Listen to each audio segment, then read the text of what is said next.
Oops. Hi, good afternoon. Okay, just keep stacking. Let me go ahead and call this public forum to order.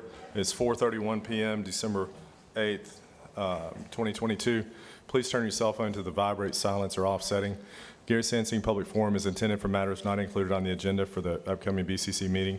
Citizens wishing to address items on the agenda, please sign up to speak to such item at the regular meeting. Speakers, please refrain from abusive or profane remarks, disruptive outbursts, protests, or any other conduct which interferes with the orderly conduct of the meeting.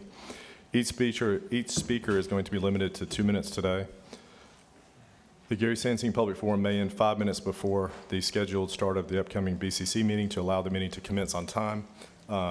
Commissioner May is indisposed currently. I do believe he's en route, but when he arrives, then he'll take over as chairperson. Our first speaker for Public Forum is going to be Kevin Pope. Hi, good afternoon.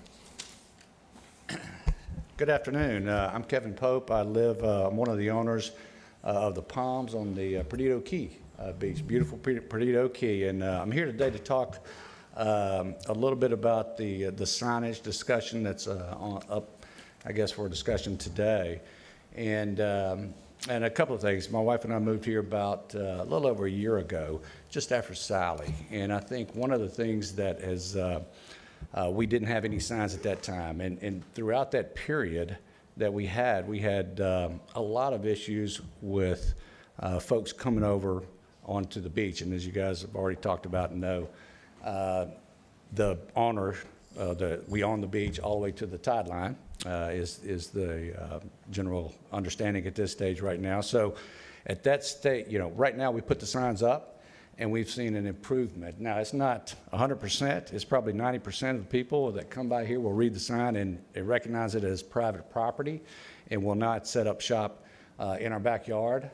So that works. There's always going to be the 10% that don't, and we will address that, and that usually gets a little contentious, particularly after a little cocktailing on the beach that may be happening as well. So what I want to just leave this group here today with is we are a firm believer that the signs are important to delineate the private property that we have here on the beach that we've invested in. So we understand that we're all for the aesthetics value on the beach. We're all for that.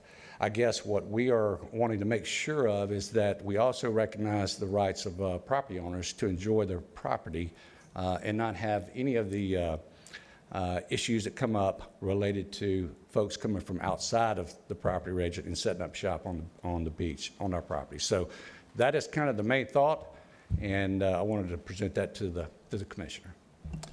Thank you, guys. All right, next speaker is Teresa Domurat, or Demurat. Perhaps close. Thank you. I live at 14455 Perdido Key Drive, a longtime resident and property owner on Perdido Key. And I would ask that the current sign ordinance remain in place unless and until the county can come up with a better way to protect our private beachfront property rights. We can't erect fences on our property as other county owners can, so the current sign ordinance is the only protection any Perdido Key beachfront property owner has from their property being overtaken by visitors who don't know or don't care that they're on private property. They literally take over our backyards and do so without permission. The issue of signage cannot be removed and considered separately from private property rights. Protecting those rights is exactly why the signage is necessary. Having no signs may have worked in an age when people were more respectful of the rights of others, but will not and does not in today's world. The areas at counties beach access 1 and 2 are clearly ground zero for this issue. Yet there is no county signage or anything that tells visitors that adjacent properties are private and asking their visitors to remain on county property. So naturally, it's left to the neighboring properties to define the lines. Excuse me. Just looking at the east signage at beach access number 1, it's obvious how totally frustrated those owners must be with the number of people utilizing their property without permission. It would seem that the county could help these situations created at its beach access points by more informative signage or structures or monitoring, or at the very least, some attempts to enforce visitors' recognition of the adjacent private property rights. The worst thing would be to make the property owners remove all signs. I would respectfully ask that the commissioners not change the current Perdido Key sign ordinance and give due consideration to protecting our existing property rights. Thank you, Ms. Damarette. Thank you. Our next speaker is Brad Farrar.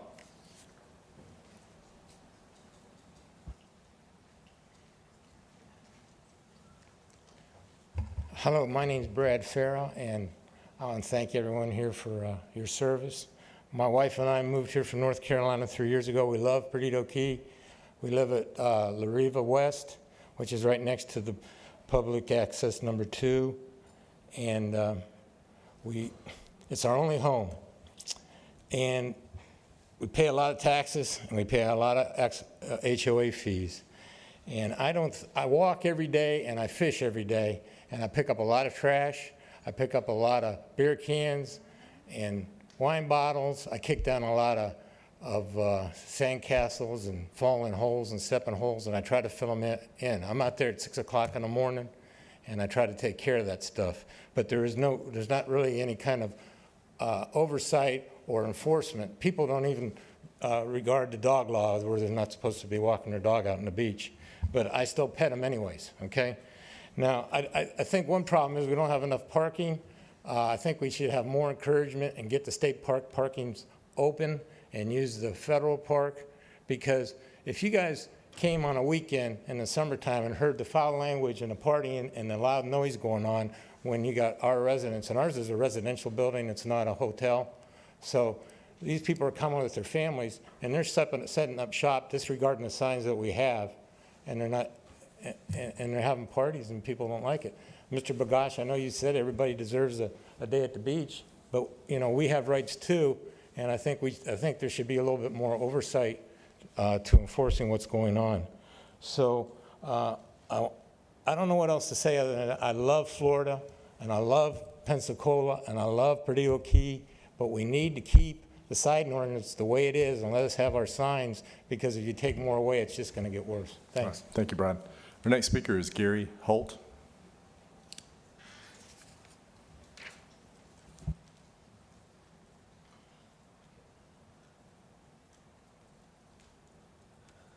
Good afternoon, board members.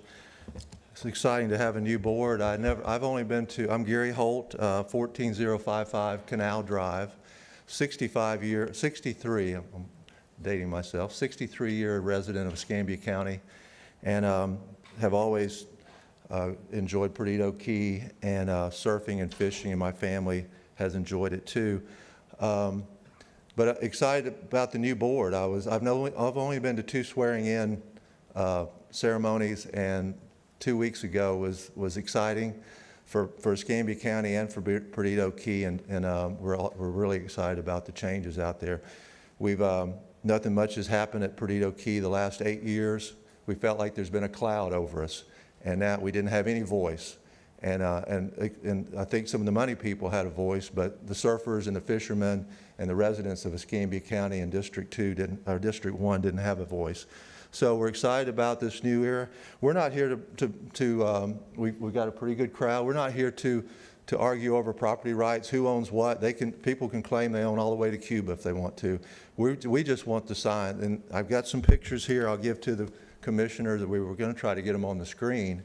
But the signs, the post, I have Fish and Wildlife people that are telling me that they don't even want, the Fish and Wildlife people said, Gary, we don't even want people to leave their lawn chairs out overnight because the turtles get tied up in them. Why would we want people to put a post on? Okay, yes, Yeah. Okay, great. Okay, so, and then, so the turtles are a problem with the post out there. They're out of control. I mean, how many signs? This sign has a chain on it, Have you ever seen a chain on the beach? Now, you have a sign ordinance for Pensacola Beach, but not for Perdido. And there's sign ordinance at Grayton Beach, Destin, Orange. I mean, why is Perdido Key treated like we're treated? The surfers and the fishermen, we don't have a lot of gas to drive other places. I mean, this is the beach that we go to. It's $25 to get into the state park. That's a day pass. right. to get into Johnson Beach, $25. Gary, that's the 2 minutes. Each of us have the pictures that have been distributed. Thank you. Great, thanks. All right. Next speaker is Patrick Shabline, perhaps.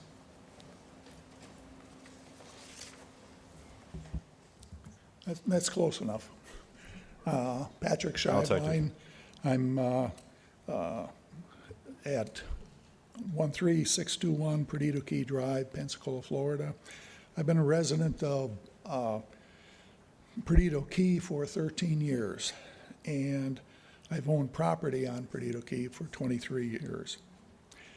I've been the president of our condominium association for nearly 8 years. So I've been around this for a long time. I know Tim Day. Tim Day has worked with a lot of activities going on with Perdido Key. The beach access, the county beach accesses are very narrow in size for the size of the parking lot that accompanies them. And therefore, people have to spread out. I think the property owners are just trying to keep them focused on the water's edge rather than on the upper area of the beach where the property rights really come into play. So the property owners next to these beach access points really have the biggest issue due to these narrow accesses, and these signs are really effective for them. I'm a couple of condos down, further down from those access points. The reason we need the signs is because the seasonal crowds don't understand what property is in front of their condo and where they can spread out and whose beach is what. So I encourage you to keep the existing sign ordinance. The county adopted these sign restrictions many years ago, and they are working well, balancing the property rights of the wildlife along with the wildlife rights of our shared Perdido beaches. And I encourage you to keep the property rights the way they are, or the Thank you. signage. Thank you, Patrick. The next speaker is Victoria Griffin.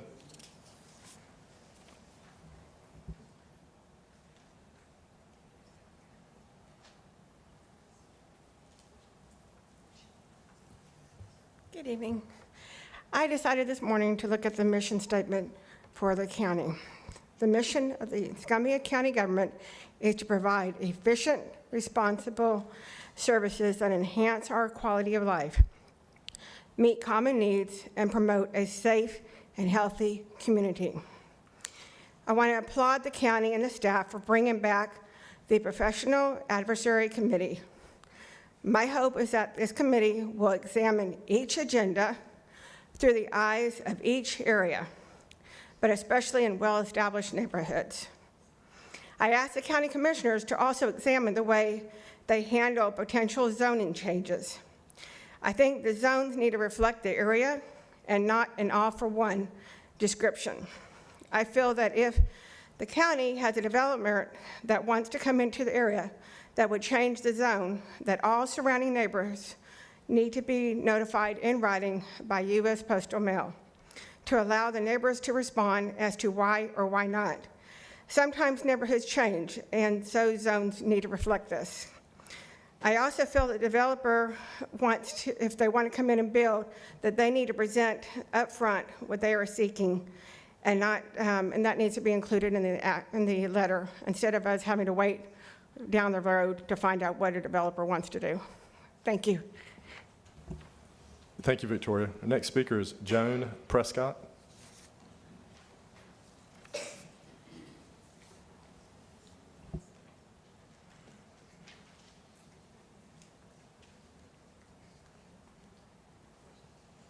Good evening, and thank you all for taking your time to be here too, especially Burgash, our representative on this board. My name is Joan Prescott. I am a residential living at 14455 Perdido Key Drive, and moved back to the Escambia and Santa Rosa counties after being in Alabama for 12 years, was in real estate before that for 30 years, in Escambia and Santa Rosa County as a broker. What I see here is that it boils down to property rights. Some properties, whether they be residential or condominium, actually own and pay property taxes on their beach property, right? I get some nods. And some do not. We also have public access. Now, keep in mind that I come from a background that understands property rights, but I also have a son who's a surfer and a fisherman, okay? So, but he knows, even when he goes out, that he has to abide by the standards and the rules. He goes and stays on the public areas or waterline forward or whatever, whether he's fishing or surfing, even out on the charter boats, et cetera, he's the captain. So as in reference, there's been a lot of good speakers. I've watched y'all's boards on the TV many times. I've never had to come to Escambia. I've been to Santa Rosa board many times for variances, et cetera. But I do hope that you look at this as a property right. Those properties that adhere to your signage should be allowed to keep their signage. Those who don't, make them change. Public, who doesn't pay for the property rights, can use the public access. Thank you very much for your time and considerations. Yes, ma'am, thank you. Our next speaker is Will Smith.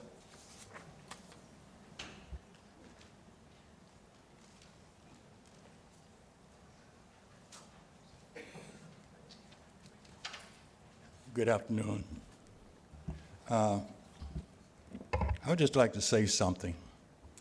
It says in the Bible, in Philippians 2:3-4, it says, "In humility value others above yourselves, not looking to your own interests, but each of you to the interests of the others." I've been coming out here for months, and my subject is the same as it was when I first started coming down here.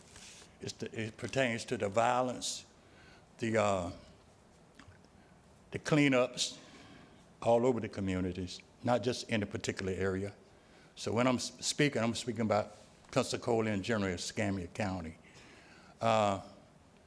There's so much that's going on that's not being addressed. You know, I'm just wondering, you know, I was informed, you know, a couple of times that plans was being made to address these different situations that I bring up. However, all I'm seeing is that things are getting worse than it was before. So I'm inclined to believe like either you have interest in it or you don't have interest in it. Either plans are being made to address these situations or they not. You know, so I don't know what the plan is, but I think just not pertaining to myself, but to the public as well, like affordable housing and things of that nature. What kind of plans? I see it in the memo, but the public, if they don't come down here or reach a memo, they're not aware. So these are the things that need to be addressed, and they need to be publicized through our newscaster so that the people will know what's going on in Pensacola. And that's all I have to say. I appreciate your time. Yes, sir, thank you. The next speaker is Chris Kerb. I'll be brief. I wasn't able to make it to the installation of the commissioners, but I wanted to congratulate you, Commissioner Bender, for getting reelected, and Commissioner Kohler. I was in Santa Rosa County. I had a couple of commissioners that got installed over there. So, but I did want to congratulate you for that. I wanted to come up here today with some positive encouragement. You know, a lot of times at these public forums, people come up here fussing, and I've probably done quite a bit of that fussing about making flooding a priority. And today, I didn't want to start off the end of the year that way. So, the state's been doing a lot of good stuff in flood resilience. Senate Bill 1954 was the Always Ready legislation. It put in, I believe it was $650 million in flood resilience, $100 million a year through DEP. They established a Florida Flood Hub. One good thing that I saw was Florida Statute 339.157. That's a flood resilience direction to the state DOT, where they've got to do a assessment of their highway systems based off of the most current NOAA rainfall data. And that's one of the subjects I've brought up here to you guys as well. And I'm hoping that their 1960s rainfall data is going to get pitched out of their drainage manual from that. But I see y'all have a professional advisory committee coming up, so I'll talk about it then. Thank you. All right, thank you. Next speaker is Fran Opitz, or Opitz.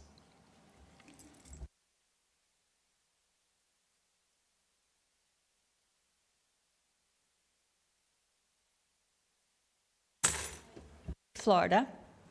I'm relatively new to Pensacola, but really new to Perdido Key. I absolutely love Perdido Key. I bought a beautiful condo about 5 years ago.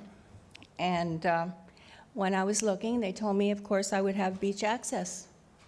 So I was excited. There was 2 beach accesses to my condo.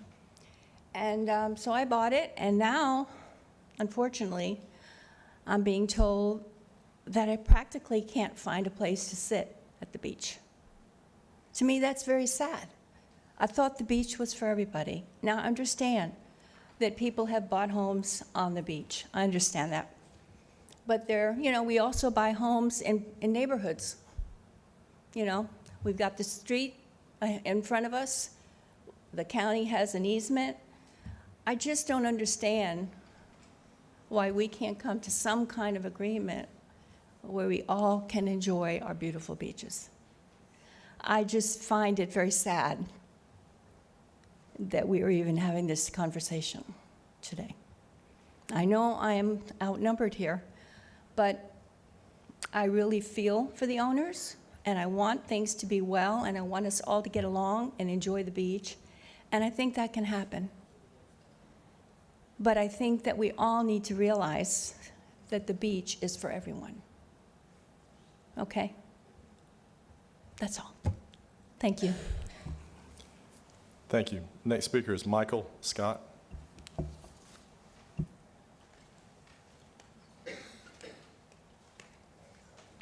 Good afternoon, Commissioners, and thank you for listening to my concerns. I'm Mike Scott.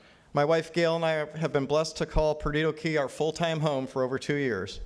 Before purchasing our Gulfront condo, we confirmed that we legally own the beachfront, and the deed confirms this. It was a must-have for us.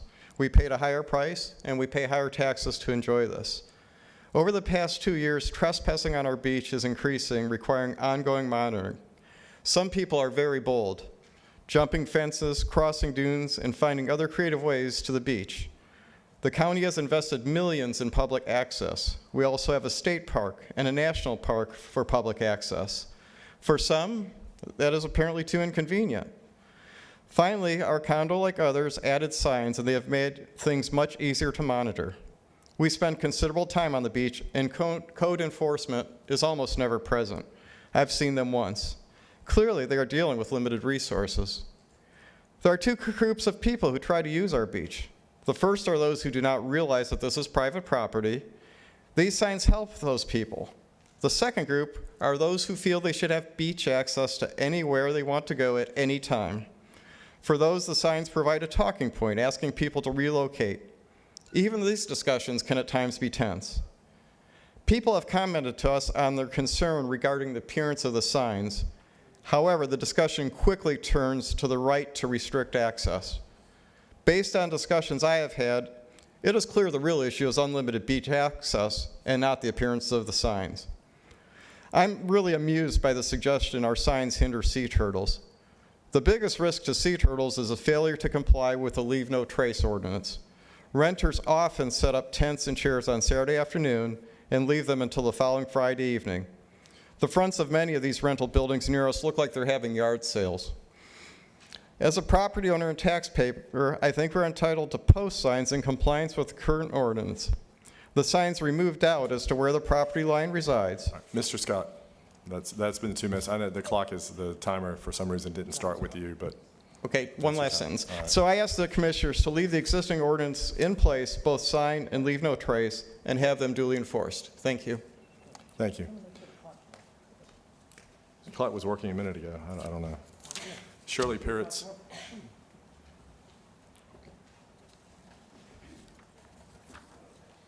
Oh, there it goes. Thank you.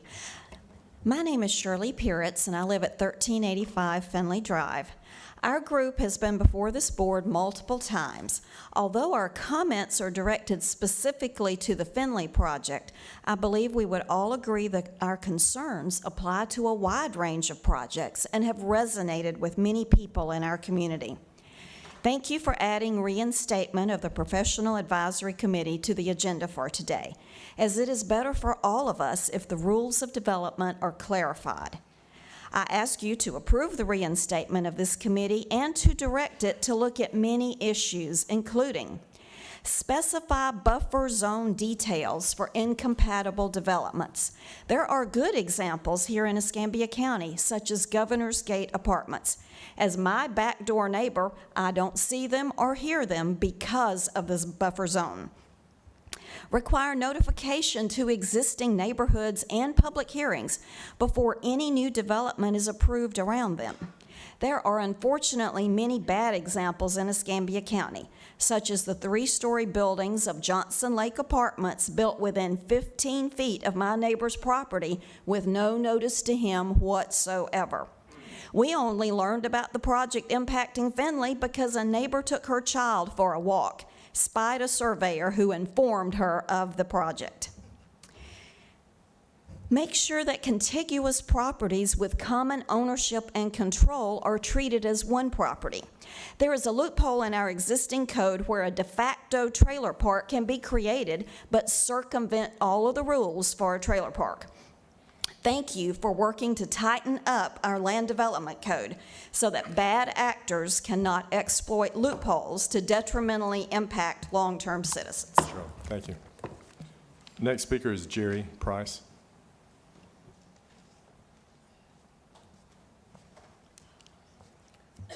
My name is Jerry Price. I live in District 2, close to Jackson Street and New Warrington Road.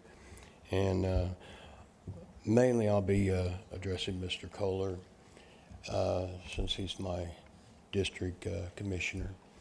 But it applies to all of you up here. Just as touching on what's happened throughout this year, the homeless in the area have increased, and it's become a real problem. I hear other people back here talk about trespass, and we have the same thing in our area. And it's not just the police or the DOT or code enforcement. They're all jumping in and trying to do their share. There's only so much they can do. I've asked about redefinition of camping to include sleeping in sleeping bags and on carts. And I know that at 9th Avenue and Fairfield Drive, they was able to remove one of the homeless individuals on a lawn cart. And he's in a shelter now. And I'd like to see more of that come out here. And if you can't address it or do something with it, start taxing them. I mean, my taxes went up on my house. Didn't particularly care for it, but that's the way it is. And you've got Alabama plates here. People live here and work here with the Alabama plates. You get money off of that. You don't have to come after my property tax. There's other things out there. Thank you for your time. Thank you. Our next speaker is Richard Horn.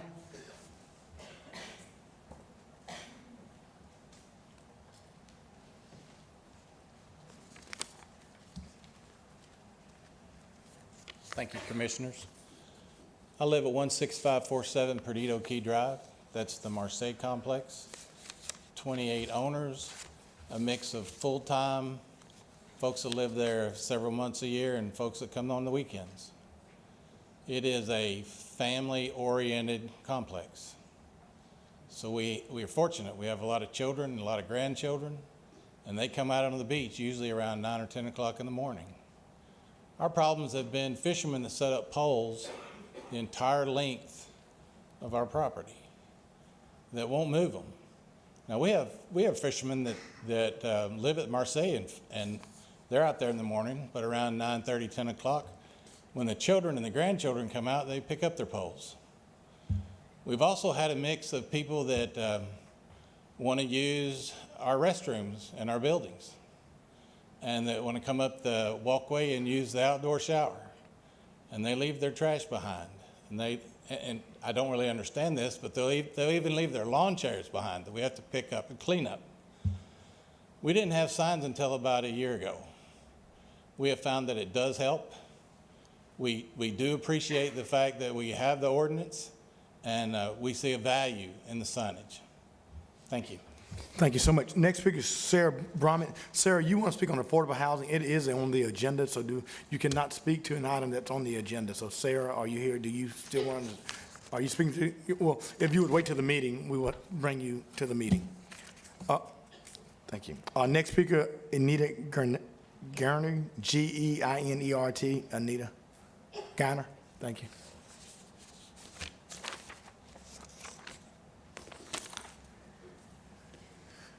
Hello, Anita Gaynor, 1395 Finley Drive.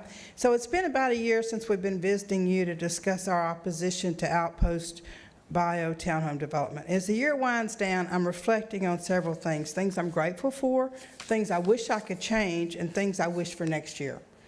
So things I'm grateful for: to be a resident of Escambia County, to have a nice, safe neighborhood, to have wonderful, loving, and caring neighbors, to have a great county commissioner, Commissioner Bender, who also happens to have a wonderful assistant, Angela. And I'm grateful for County Commission, who always lets us voice our concerns in a public forum, and they listen to us and they actually take action. I'm also grateful for the county staff. They always work tirelessly to try to help us. For all these things, I am grateful. Things I wish we had a real comprehensive plan to guide the land use and infrastructure development within our county, instead of the hodgepodge manner which is currently being used. I wish that our single-family home neighborhood was not arbitrarily changed to HDMU when we've always been single-family homes. I wish the development that's going in now would be required to be single-family homes on single lots. And I wish development and construction traffic can't come out on Finley. I wish that there were realistic setbacks and buffers, and I wish JoJo Road would be cut off so they wouldn't have 1,600 cars when there's only 38 residents. And I wish the development would not increase the probability of our area flooding. Things I wish for next year: development revision, so single-family homes are constructed, not rental townhomes. And a commissioned comprehensive plan that looks at the infrastructure overall in the whole county and makes it work. And then I would love for somebody to figure out better roadways so I can get out to the base quicker, and safer roads with sidewalks and bike paths so we don't have as many people run over. Thank you so much. And last but not least, happy and prosperous New Year. Thank you so much. Our next speaker is Deshaun McKenzie. It's affordable housing. That is on the agenda tonight. So Deshaun, if you're speaking to something that's not on the agenda, you're welcome, but it is on the agenda. Thank you, Deshaun. Our next speaker will be Madeline Levins.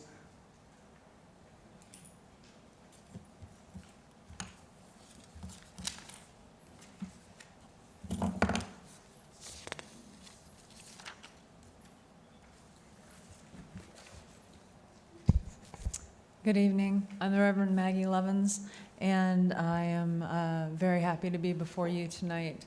I'm a resident of Perdido, and I have been for several years now, and a resident of Escambia County for many years as well.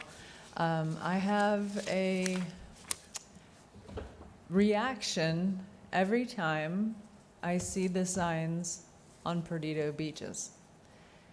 It's not necessarily a reaction for myself, but one of a reflection of who we are in this area. Those signs are very disturbing to some visitors. We survive on tourists, honestly. We need the money that they bring in. And when those signs show them they are not welcome, they take that to heart. The public beach access is too small. The parking is not adequate. and we know that there's no money to make it any better. The state laws state many different ways to go around situations like that, but the statement that I bring out is, the quote is, "Ancient, reasonable, without interruption, and free from dispute." That's what they were saying, was if these are beaches that have been open in public for long amounts of time, and they You had to close were- it down now, ma'am, I'm sorry. Thank you. Thank you so much. for your time. No problem. Next speaker, Charles Crumpnet.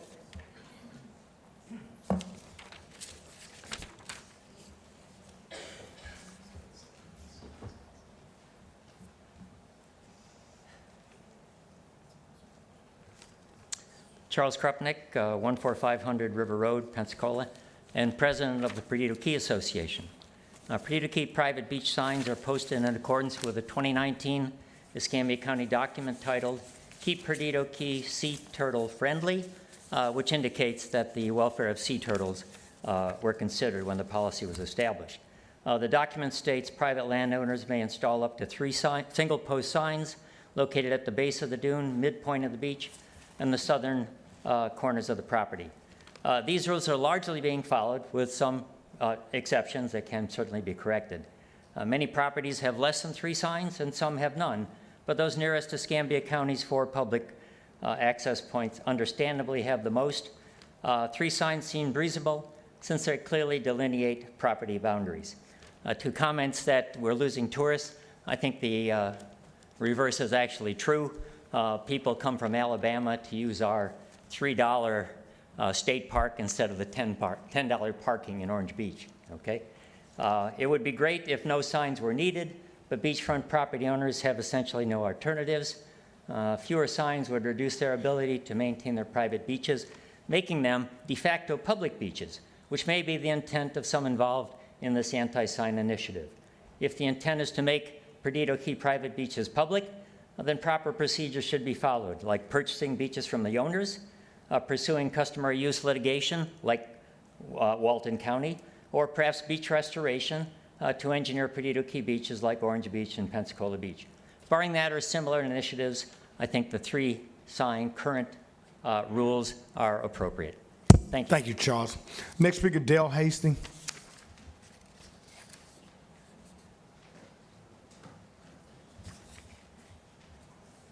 Hey guys, thanks for the time. I wanted to come down in support of changing these sign ordinances as they are currently. The transformation of Perdido Key since 2008, since we moved here, is disturbing. The amount of beach access that we have has decreased drastically. The last 2 years, we haven't had the state park. Johnson Beach, we've lost miles of beach access. My family and I are surfers. We have 6 kids. We've learned to surf over the last couple of years, trying to keep up with the kids. Surfing here is hard. We don't have reefs or rocks or piers. We chase sandbars up the beach. So it is important, but it really isn't about surfing. We go to the East Coast and, we see the community that gets built up around the beach. Surfers, fishermen, families just gathering on the beach, not having to worry about, am I too close to this sign or this property boundary? I mean, I believe that history and time will put us back into customary use to the dune line. This law and the way it's currently interpreted is, come on, in all of human, well, not human, whatever, the last couple hundred years, we'll say, this little window that we're in, where we're trying to enforce and limit the public's access, it can't hold. The people who are here representing the signs and the property rights, it's just not reasonable. But yeah, for the turtles, it matters. For the people, it matters, surfers, fishermen. I hope at the very least today you'll consider improving the vibes out there in the name of community, or trying to just, let's all figure out a way to exist together here and enjoy the resource we have. Thank you, sir. Sonia Regal.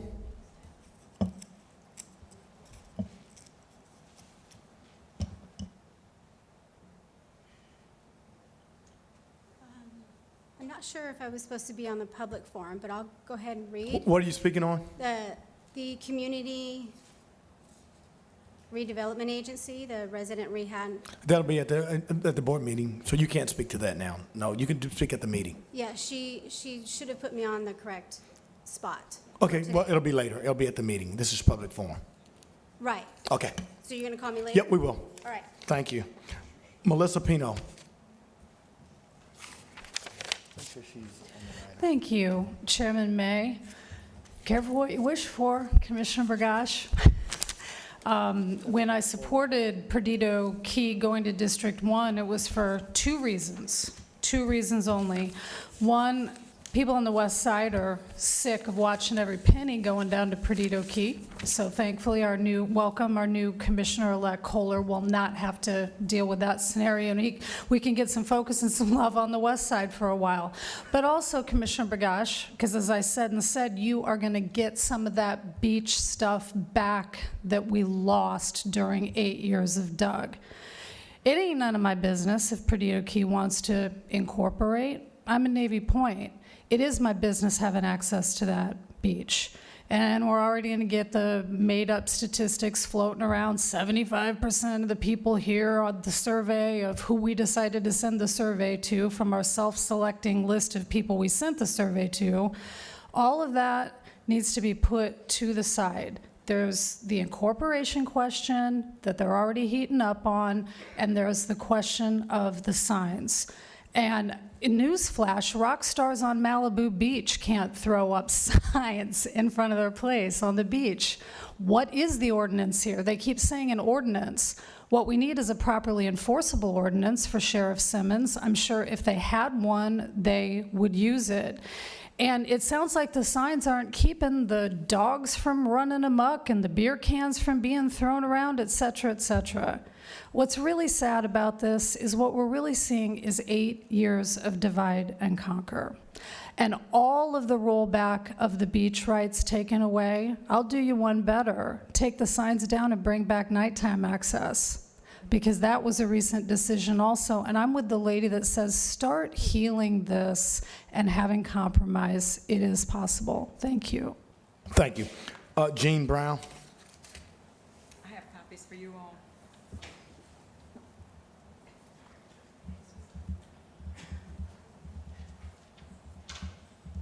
Does my time start now? Yes, ma'am.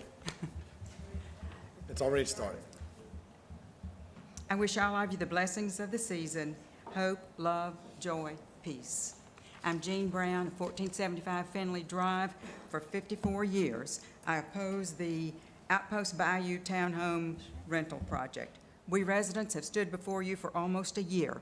The intensive, massive Outpost Bayou development is incompatible and wrong for our neighborhood.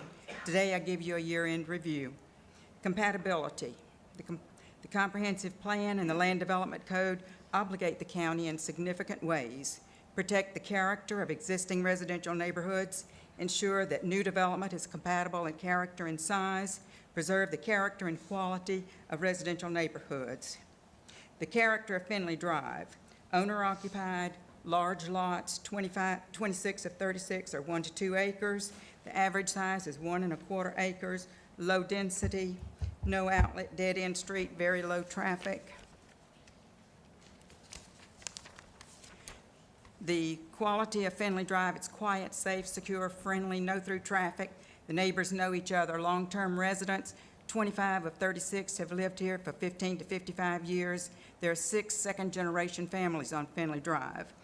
The character and quality of Outpost Bayou, multifamily, renter, transient, higher likelihood of crime. The lots are 20 feet wide, attached units, 87% lot coverage, impervious. The infrastructure is inadequate. There are 4-inch water lines to connect to 6-inch lines. There are already 56 water ruptures in the pavement.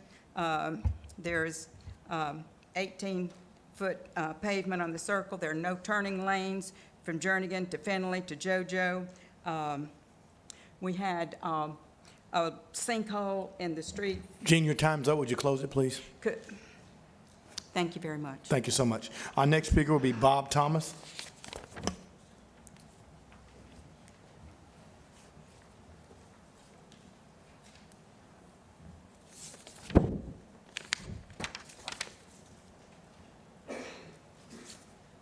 Thank you, gentlemen.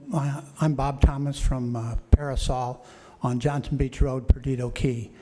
Until 4 years ago, we did not have any signs out on our beaches until we woke up one Saturday morning and found a wedding party, about 55 to 60, putting up their chairs and their tents right next to the dune.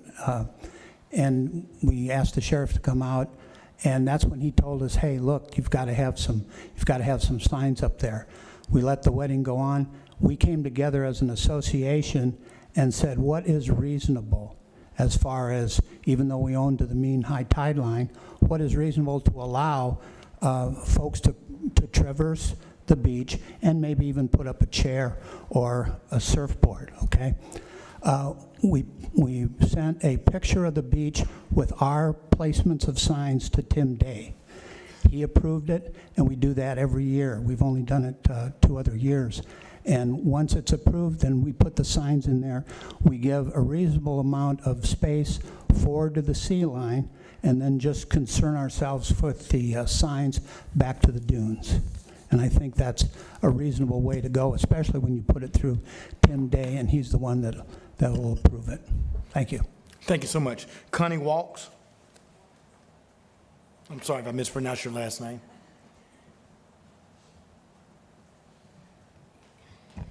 See if you can hear me.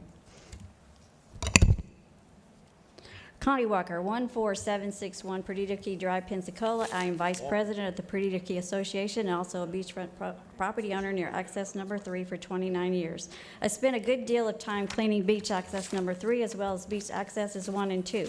I also work with the county's Parks and Recreation to help ensure a decent beach experience for private owners, renters, and the general public. Trespassing on my condo's beach and those near me is unfortunately frequent. While sometimes unintentional, it is occasionally belligerent and leads to vandalism. My small condo has had to replace its sign 3 times in recent years, and most recently when newly installed posts sawed off at the ground level. The vandalism is not limited to private signs and property, but to Escambia County signs as well. In 2020, I assisted to design and install informative signs for beach accesses 1, 2, and 3, explaining Perdido Key's public-private beach rules, but most were stolen within a few months, and only one survives near the entrance to beach access number 3, but not at the beach access point, where it would likely be torn down again. As you know, vandalism led to the closure of the restrooms at beach access 2 and 3. This is your sign that was devised. This is your sign on the beach. And this is your sign after being sawed down in number 2 and 3, access 2 and 3. The Escambia County Sheriff's Office has been to beach access number 3 numerous times in response to calls from beachfront property owners where belligerent beachgoers have trashed the beach or been resistant to private beach regulations. So much that I'm on the first-name basis with some of the officers. But they have greater challenges in the county than simple trespassing into private beaches. Thank you so much. Next speaker, Larry Downs Jr.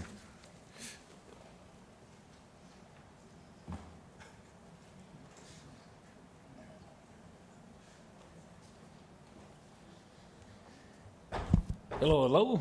Hello. Larry Downs Jr. Plumbing, because fecal matters. Just letting y'all know that. All righty. Hey, I don't know if y'all been reading the papers, the propaganda papers. They are loaded. I'm gonna give y'all a break on those recusals again, but we'll bring them back later because there's just too much here. Guess what? We got good news. Florida school immunizations, can't even hardly say that. That's the redneck in me. Tumbled to a 10-year low. That's one good thing for COVID. Makes them question it. Like, hold on, what's going on here with the super secret sauce? So anyways, we got that under the good news part of it. Then we got a decades-long dream for an RSV vaccine, close to reality. Wonder if it's gonna have some mRNA in it. Some RNA, mRNA, all the secret sauces. Have y'all ever seen a time that y'all have seen trillions, billions, and trillions of dollars in advertisement and vaccine pushing in your whole lives. I know y'all about my age. You ain't never seen it because I ain't never seen it. This is daily in the papers, daily on the news media. Oh, the hospitals are filling up again. Cases, cases, cases. Fear on tap. And I'm sure, according to the statistics, they've given over 12 billion COVID-19 super secret shots. And I say super secret because it's a proprietary ingredient. We don't even know what it is. Good luck with finding out. Thanks, Larry. Our next speaker will be Kevin Wade. Community Health is doing free vaccinations, I think, next week.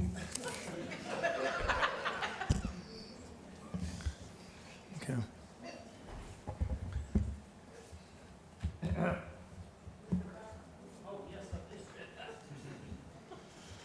Kevin Wade, 413 Southeast Boblets. Great installation. Wonderful party afterwards at the Legion Field.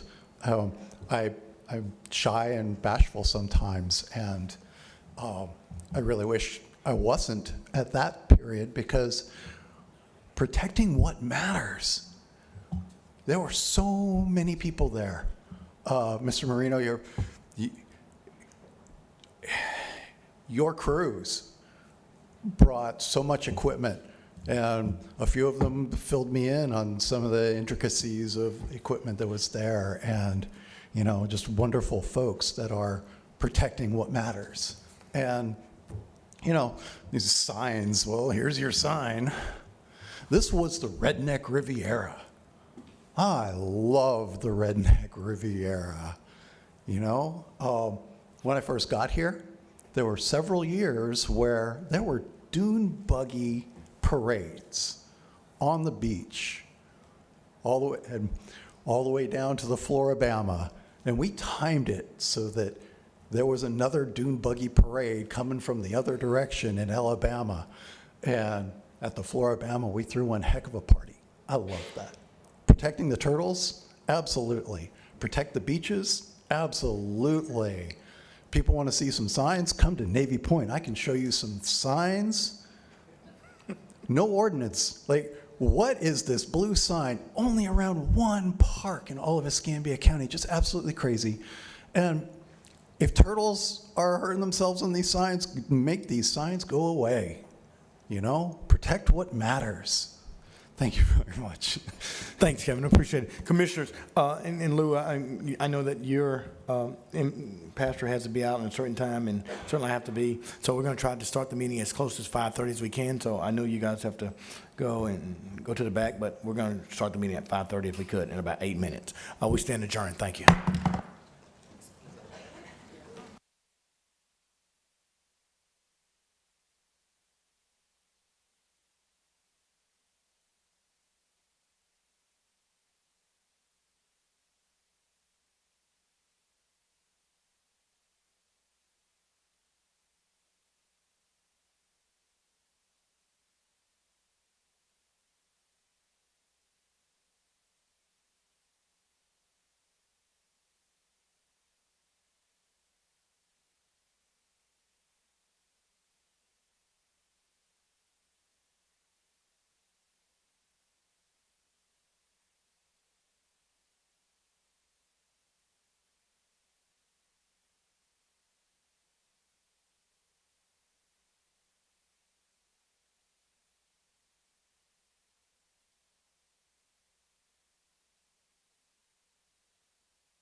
sure why that keeps on going out. We may have to look at it after the meeting, but right now it's on. We'll see what it does.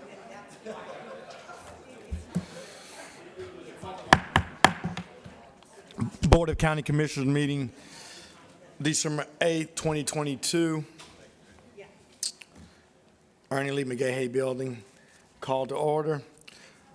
I think Commissioner Bender is headed in, but please turn your cell phone to the vibrate silent or the off setting. The Board of County Commissioners allows any person to speak regarding an item on the agenda. The speaker is limited to 3 minutes unless otherwise determined by the chairman to allow sufficient time for all speakers. Speakers shall refrain from abusive or profane remarks, disruptive outbursts, protests, or other conduct which interferes with the orderly conduct of the meeting. Upon completion of the public comment period, discussion is limited to board members and questions raised by the board. Commissioner Bender is here. Invocation, Commissioner Bender.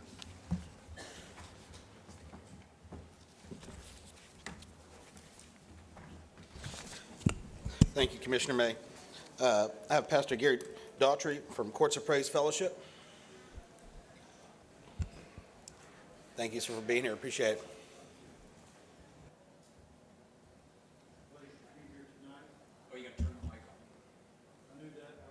Can somebody text the mic, turn the mic on for me? Chip, yep, okay, there you go. I knew that. I was testing you. Thank you. Bow your hearts with me, please, as we begin this business proceeding. Father, we turn our heart to you tonight, knowing that at the moment we turn our heart to you, you turn your heart to us. Father, I'm asking right now in the mighty name of Jesus, as we stand amongst these men and women who have been elected to lead the people of Escambia County. Father, we know they were elected, but we know that they were also appointed by you.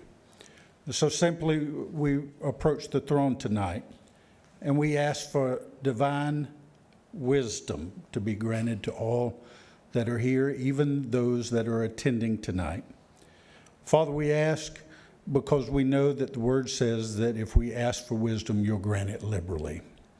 Father, we also ask for favor where there is no favor, resources where there are no resources, but most importantly, Father, in this nation that seems to be more divided than ever before, we ask for divine unity for Escambia County.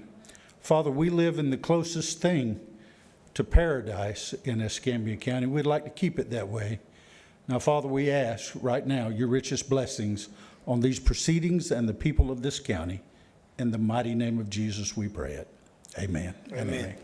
Pledge, Commissioner Bagash. Please join me in the Pledge of Allegiance. I pledge allegiance to the flag of the United States of America and to the republic for which it stands, one nation, under God, indivisible, with liberty and justice for all. Thank you, Commissioner Bender, and thank you, Pastor, so much. Are there any items to be added to the agenda? No, sir. Nothing for me? Commissioner Kohler? I'm sorry, nothing, Mr. Chairman. Commissioner Bender? No, sir. Commissioner Berry? Yes, I do have an add-on. It's been distributed. I do need to handle it separately, though. It's not as part of the agenda, correct? I'm sorry, it is part of the agenda? Okay, so it's been distributed. Thank you. So it's good, so we'll be able to handle that with the consent. The chair will entertain a motion that we adopt the agenda as prepared.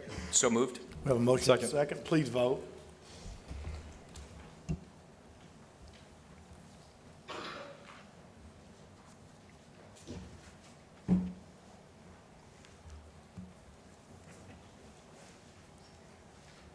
That passes 5 in favor. Thank you so much. Commissioner Form, Commissioner Bagash. Thank you, Mr. Chairman. A couple of things to report. Last week on Tuesday, I want to thank the generous citizens and you for showing up, Commissioner May, and you, Commissioner Berry, for helping. The Health and Hope Clinic, which is the only free clinic for medical and dental that's open more than 2 hours, 1 day a week, the only full-time clinic, had their once-a-year gala, and they raised almost $250,000 in generous contributions. It was an amazing night. Every year they do better and better, and more importantly, they use that money every year to take care of more and more citizens who have no medical, and no dental. And there are a lot of people in our community like that, working poor, that just don't have access. They have more than 300 volunteers, doctors, nurses, dentists, and they do amazing, incredible things. Last year, they did $5 million worth of medical care. They didn't charge a sliding scale. They didn't charge cover charge, co-pays. They don't charge our Medicaid reimbursement for the county. So they saved the county taxpayers hundreds of thousands of dollars, because this county pays about $5 million a year in Medicaid reimbursements. The Health and Hope Clinic steps up. So I want to thank everyone in the community that helps that organization. And I just really appreciate the generosity. I just want to mention, I'm having my monthly coffee with the commissioner on Wednesday. We're going to have a great discussion. Of course, we'll have Administrator Marino to give a county update. We'll have Eric Gilmore from Public Safety to give an update on public safety. But my special guest for the hour will be the school board chairman and my friend Kevin Adams. A lot going on. You hear about a lot in the schools, and we're going to focus on some ways that the county and the school board can work together to make our community better and make our schools better for students. And that's going to be a great conversation. Looking forward to that. I want to point out, Commissioner May and I had the privilege of attending the Pensacola State College nurse graduation ceremony, the pinning ceremony today. Congratulations to all those students. Thank you to President Ed Meadows for his gracious hospitality. He brought me and Lumen right to the front row. It was very nice. They even had a reserved parking spot, which was incredible because it was needed. It was packed. Lots of great students out there entering the profession, and they're well needed.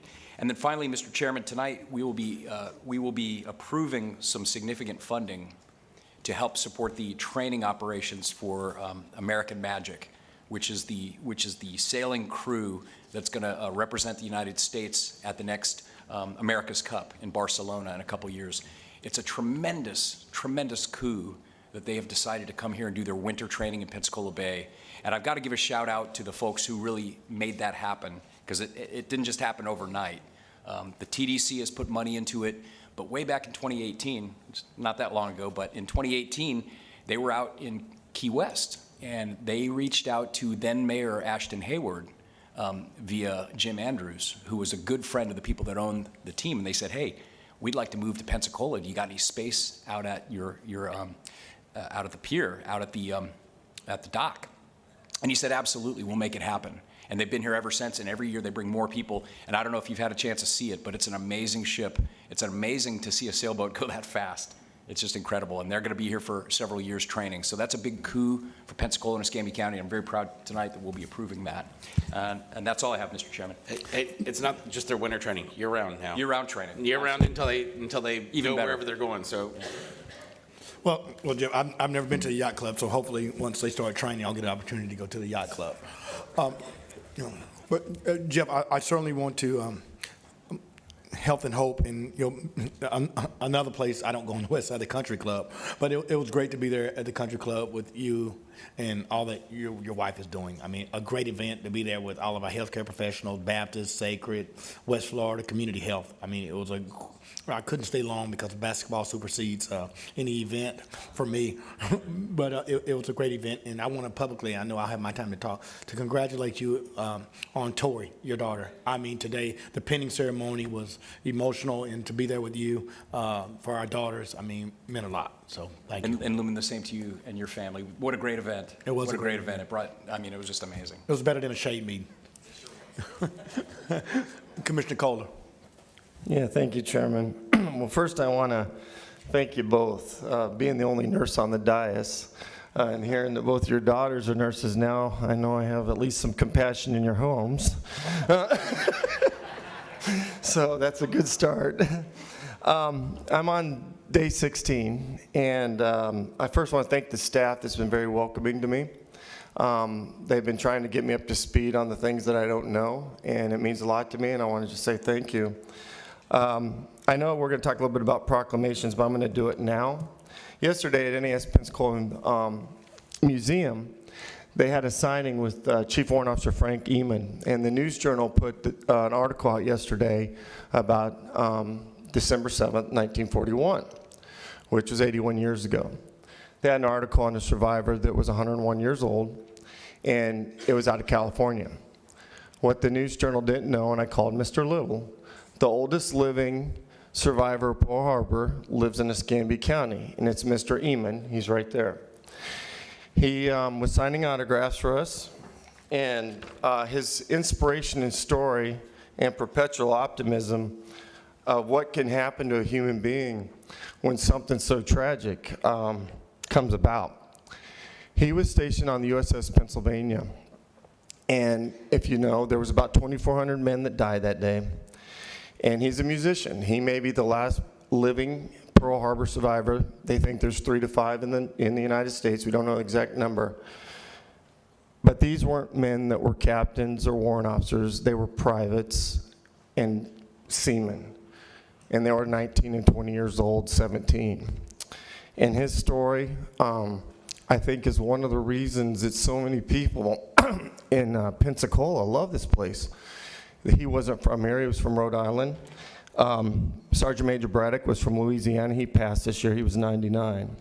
But I just want to remember those folks. It means a lot to me that we keep that legacy here. It's such a big part of Pensacola. And American Magic, yeah, that's good stuff. And also, Chairman, if you ever want to go to the Country Club or Yacht Club, I'll take you. I appreciate it, but I'd probably be on the front cover of the paper for accepting a gift from a Republican. Commissioner Bender. Thank you, Mr. Chairman. Won't get my retirement. Of course, earlier this week, we had the remembrance of the terrorist attack on Pensacola NAS that occurred on December 6, 2019, and also Pearl Harbor yesterday. So it was, of course, I believe the state has taken action to have December 6th, that date memorialized to remember the victims of the shooting on Pensacola NAS. Of course, each year in the month of December, the fire safety campaign kicks off with the Keep the Wreath Green, and that while this is a joyous time of the year, cold weather, holiday decorations and festivities can create serious fire dangers.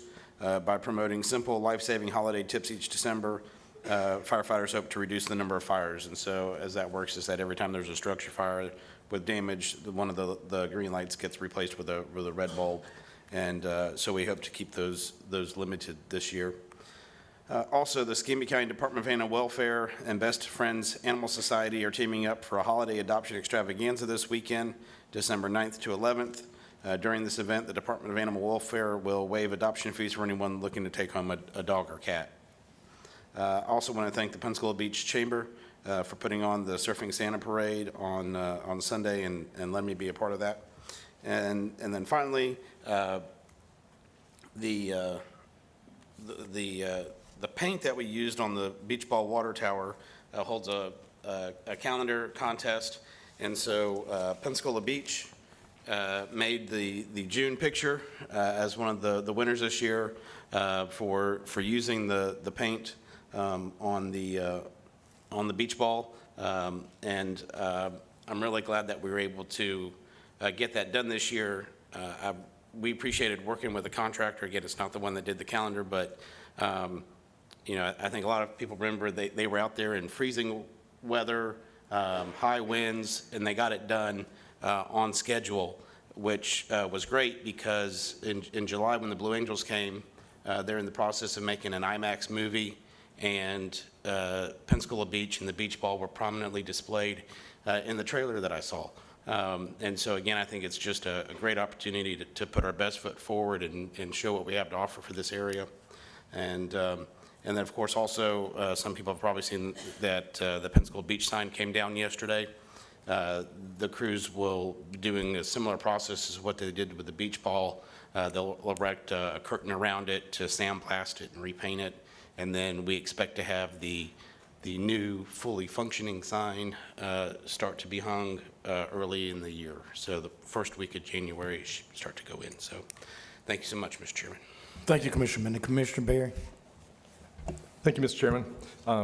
First, I want to mention a former county employee and a very dear friend of a number of ours, John Chaney, lost his mother this past week. Frances was a resident in the Pilgrim Trail Gibson Road community for many, many decades, and very, very sweet, very sweet lady. And she passed last week, and just want to mention John and Kim and their daughter Lauren and their family, their whole family, as they go through that very trying time. Want to send a bunch of congratulations to the cheerleaders at Tate High School. They won the UCA regionals last week, and they're headed to nationals now. Some of that may be a product of some good karma. The entire squad came out on the Wednesday before Thanksgiving to St. Luke Methodist on 9 Mile Road to help Cantonment Rotary box up and get ready for delivery Thanksgiving meals to 355, 360 families, and right at 1,500 people. Want to thank Lumen, if you don't mind, the next time you see our friend Sue Strawn, if you don't mind thanking her for having somebody come out to shoot a little video and interview some of the members that were very, very instrumental in that process. But the young women from the Tate cheer team came out and worked for several hours, and then the next week went and excelled in competition in Tampa. Also want to recognize President Saunders and Coach Pete Shinnick at West Florida. They're headed to the national semifinals on Saturday. They play Saturday morning. One more win on Saturday, and they'll be in their third Division II national championship game in only a handful of years competing, which is just incredible. And lastly, I want to mention a Tate baseball alumni that's coaching at Northview. Wes Summerford has had obviously a fantastic season, and his kids are headed to the state championship game on Saturday. They'll play Saturday evening. They play Hawthorne in Tallahassee for a Division I state championship in Florida. And so the Northview team leaves for that ball game tomorrow. Certainly want to congratulate Wes, all the kids and parents that have put so much blood, sweat, and tears into the program, as well as Principal Mike Sherrill out there for kind of leading a campus that puts out that kind of program. Those aren't easy things to do. Commissioner Berry, I mean, you seem old when you know that, you kind of work with Neil Summerford and Coach West, and so it's good to see young people that you've coached to do great things, and Mike Sherrill, and I spent a lot of time at Woodham High School, and so we certainly wish Coach Summerford of the best, and certainly want to echo what you've said. You and I both have spent a great deal of our lives in extracurricular and athletics and government at the University of West Florida, and we say go Argos, and Pete Shimmick and Martha Saunders have done a great job. I mean, we have a jewel in UWF football, and so I certainly appreciate Pete because he's recruited multiple kids that have come through my program, Thomas Walker and Johnson and others who are doing extremely well. Certainly was talked about earlier with Commissioner Bagash about being there with Tori and Armani, our daughters, and we give of ourselves so much that our children suffer so many times because we're pulled in so many directions. And so whenever our children get the opportunity to be successful, that's something to be proud of. And so, Jeff, thank you. And I know you share in my sentiments to Dr. Ed Meadows and Dusty Sluter and Dusty, and that's Kevin Sluter's wife, Stephen. And she's done a great job of just helping to recruit nurses and medical assistants and those type of people into it. And so it was an honor to be at Pentecostal Temple with our friend Barbara Mayall over there today, and we thank the church for opening up to us today. We're certainly grateful. I want to send a shout out to Community Health and Greater Union Baptist Church, Commissioner Bender and his beautiful daughter were hanging out with us this Saturday on Palafox in the heart of District 3 in North Hill as Community Health put a larger blueprint into our district to provide health and to work on those disparities of health that happen in our neighborhood. So we certainly want to thank them as well.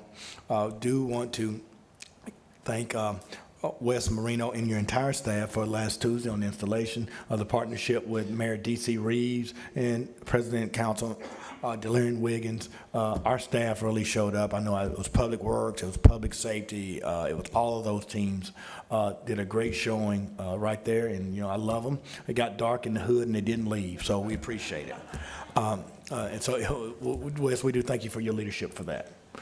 And finally, sadly, the loss of who I believe is a athletic and Little League legend, Johnny Blackman, who quite frankly 50 54 plus years ago is really, as Mike Rose would know, started the West Pensacola baseball at the Emory Raymond Riddle Baseball Park right next to our fire station, right next to the flea market, who gave 53 years of dedication to youth sports.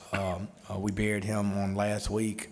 And to his wife, Georgia Blackman, who many of us know, and to the legacy of the thousands and thousands of children that Johnny coached and influenced my life to be a coach. We acknowledge that, and I will be coming forth with some naming opportunities for Johnny Blackman in the very near future, and hoping that my colleagues will support it. Thank you. Yes, sir. Thank you, Mr. Chairman. Last meeting of the year, so I just want to wish a happy holidays, Merry Christmas, Happy New Year to all of our employees. We've had a great year this past year.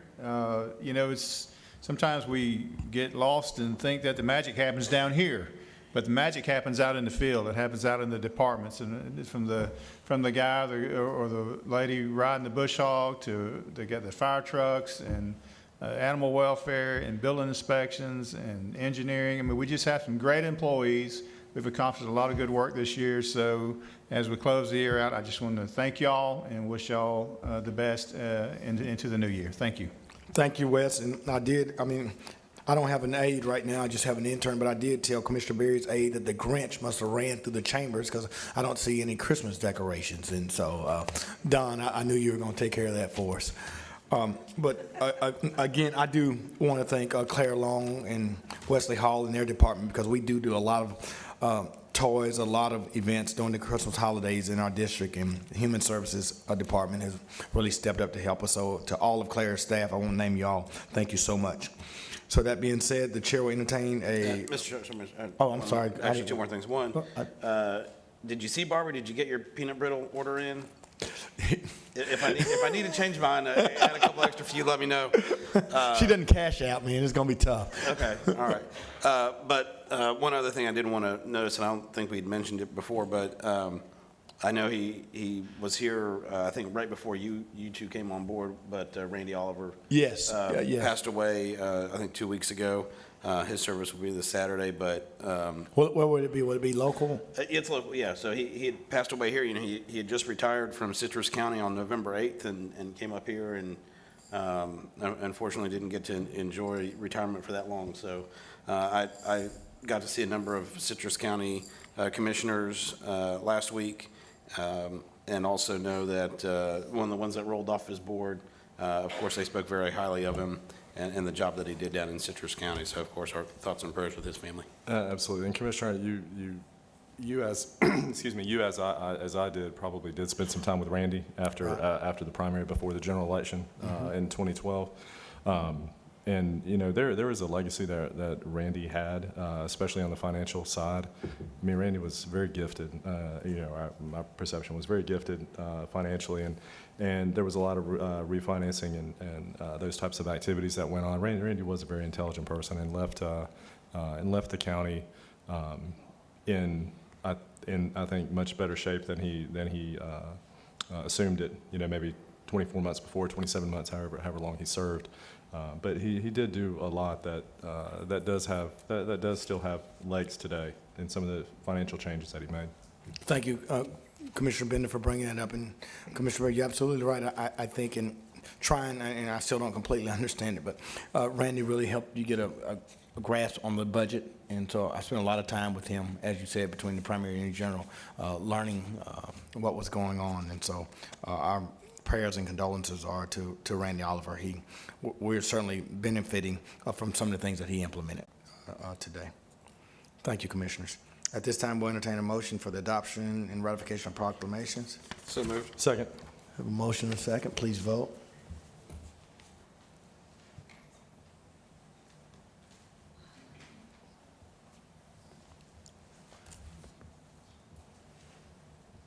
Mr. Gilmore, you can start coming. That passes 5 in favor. Adopt a proclamation commending and congratulating Diana Phillips, Accounting Specialist, Public Safety Department, on her selection as Employee of the Month for December 2022.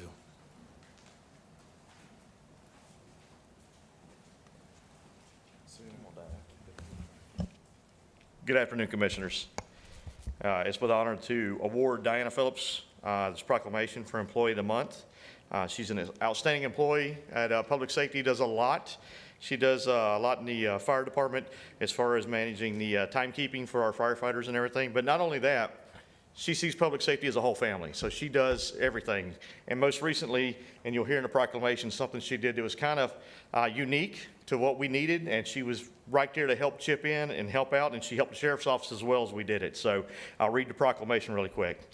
Whereas Diana Phillips, accounting specialist, Office of Public Safety Administration, began her employment with the county on March 14, 2017, and is selected for Employee of the Month for December 2022 for standards of excellence that she displays in the performance of her duties.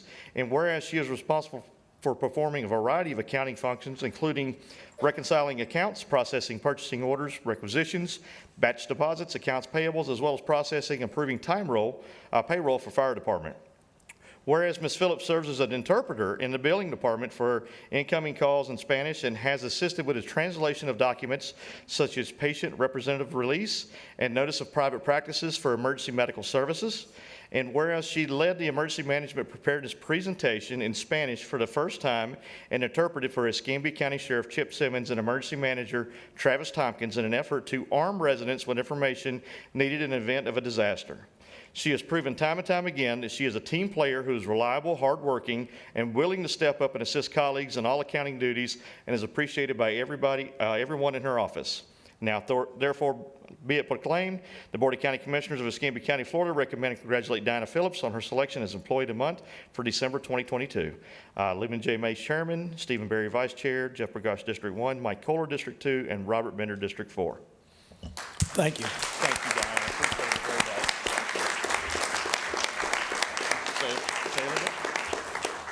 Well, I am overwhelmed with gratitude to have been selected Employee of the Month and to receive this proclamation. This is a valuable achievement for me, and I'm so honored to have my work recognized in this way. Thank you, Travis Tompkins, for the nomination, and to those who supported my nomination. I would like to thank my coworkers and supervisors. I wouldn't made it without their help and support and the motivation to do better. I'm so grateful to be able to work with such amazing people who are always willing to go above and beyond for one another. Again, thank you for this recognition. I hope I can prove myself to be an asset to this, to continue to be an asset to this organization. Thank you.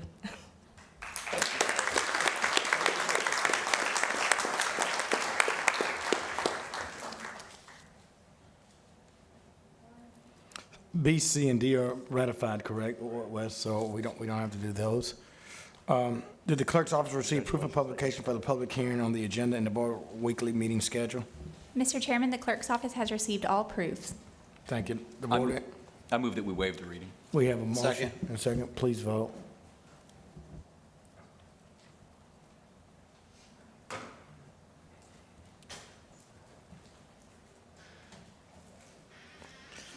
That passes 5 in favor. Public hearing 531. Mr. Chairman, if there are no speakers, I move the 531. Second. Please vote.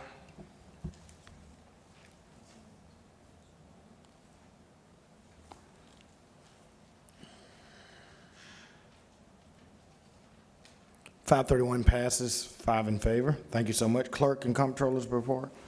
Thank you, sir. I have 2 items that are just routine items. They're documents and also reports, but more importantly, what I'd like to communicate is that our county is under a financial audit. We engage in a financial audit every year. It's a 3-month process, so every day we have 6 auditors at our feet in our office, but your staff also hears from our auditors, all the way down from the directors to the staff doing timekeeping or bill paying. And I want to thank you for giving them the time. It makes it more efficient for us to do our side of the audit, but I thought it's important that not only the taxpayers know that we do a financial audit every year, but also to give you a report, and it'll be published in February. Thank you, Madam Clerk. Chair, entertain a motion for the Clerks and Comptroller's report. Moved. So moved. Have a motion? Please vote.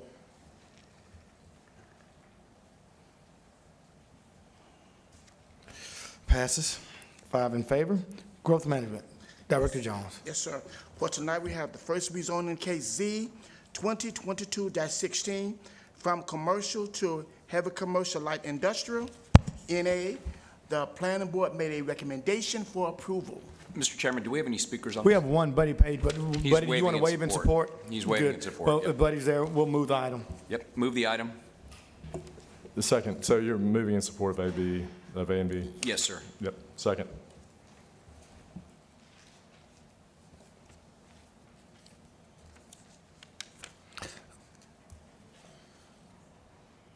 Passes 5 in favor. Thank you. Dr. Jones. We have 545 is the adoption of the zoning map for 2022-16.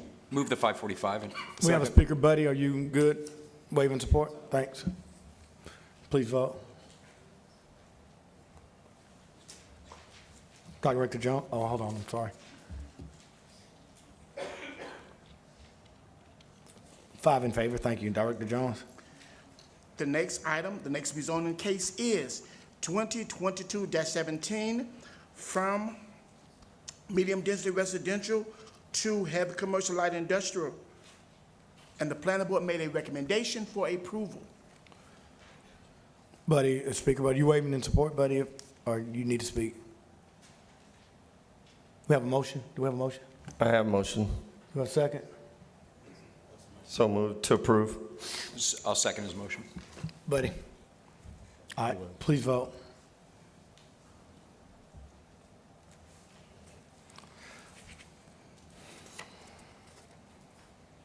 That passes 5 in favor. Director Jones? 546 is for the adoption of the official zoning map for 2022-17. Move the 546. Second. All right, please vote.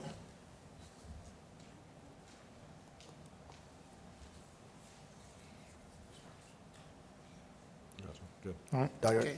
5 in favor. Director Jones? Yes, so the next rezoning case is 2022-18 from low-density residential to low-density mixed use.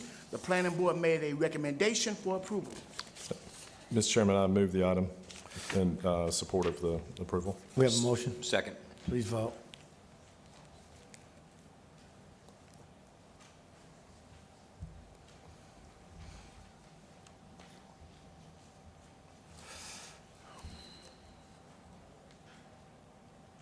Passes 5 in favor. Thank you. Dr. Jones? 547 is the official adoption of the rezoning of the map for case 2022-18. Thank you. Move the 547 in affirmative. Have a motion. Second. Please vote.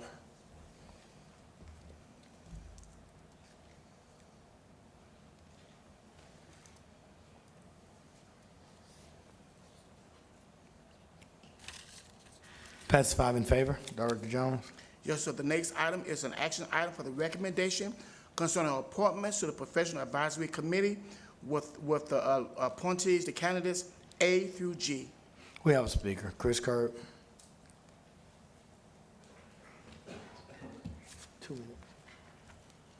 I'm in support of this. Chris Kerr, Flood Defenders. I tend to make most of these meetings when they're scheduled. I hope the first thing on the agenda is what I talked about at public forum, is updating away from our obsolete rainfall data that DOT uses and going with the current NOAA Atlas. It'll be Atlas 15 in a year and a half, but it's Atlas 14 right now. I think that's essential to protect people from flooding, and I hope that gets put on the agenda first. I think Joy's going to have it on there, but that's what I wanted to mention.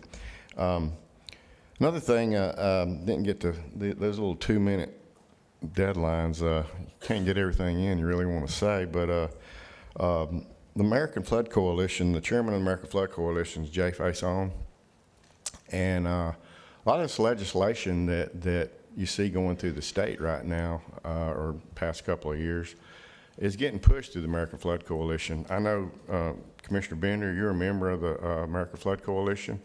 I'd like to suggest all 5 of you guys join up with the American Flood Coalition. There's a lot of good stuff coming out of that coalition. So Jay funded and founded flood defenders in the Panhandle, which why I'm doing this stuff. So thank you.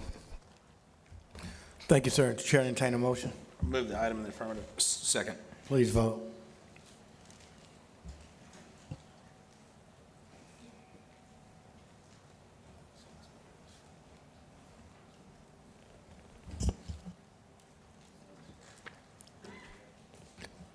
Passes 5 in favor.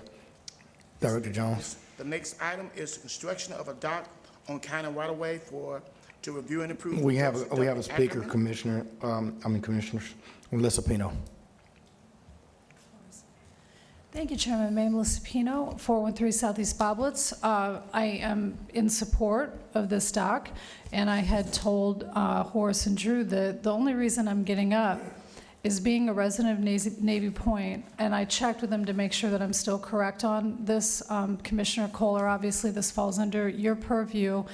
I want to make sure as the docks go up that people just keep in mind that's still public use.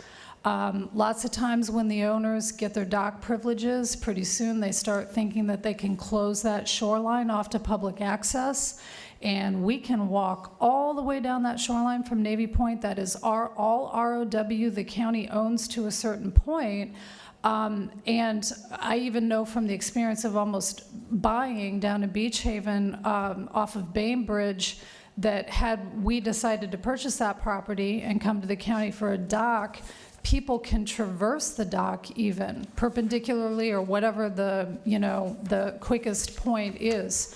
And so I just wanted to put that in the air once again. It's wonderful these owners are getting a dock, and I'm so glad they're getting the use of that. Not in Navy Point, or else we can't have any docks in Navy Point. But, no. But I'm glad these folks are getting one, and just, I hope that when the county gives these permissions to people, they encourage them to remember that the public can be sitting right there to the side of their dock on that beach using that property. Thank you. Thank you, Mel. Chair, entertain a motion. I'll make a motion to approve. Second. Please vote.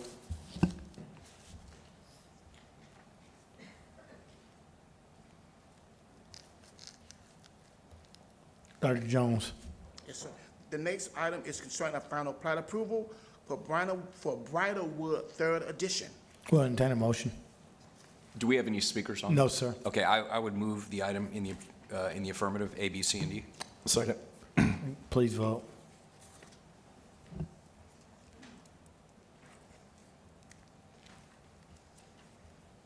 Director Jones. So the last item. Oh, I'm sorry, that passes 5 in favor. Yes, sir. Director Jones. The last item is the consent agenda for the GMR for January the 5th, 2023.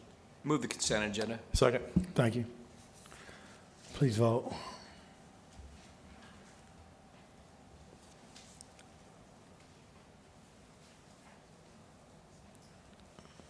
That passes 5 in favor. County Administrator's report. Thank you, Mr. Chairman. There are 17 items on the Technical Public Service Consent Agenda.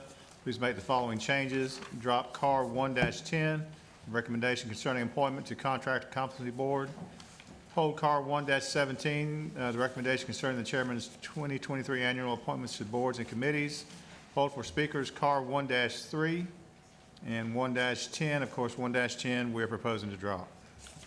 Move the balance. Sorry, Mr. Chairman. I'm sorry, Mr. Administrator. We're holding 10 for, We're dropping 10. all right, why are we dropping 10? So because this is not an advisory committee, because they have actual disciplinary authority, it does create a potential challenge under the regulation that you're not allowed to do business with your own agency. So I told Tim Tolbert that we want to meet with this gentleman and make sure he understands the impact it could have on his ability to do business with the county. I second the balance, the motion that Commissioner Burgash made. Please vote.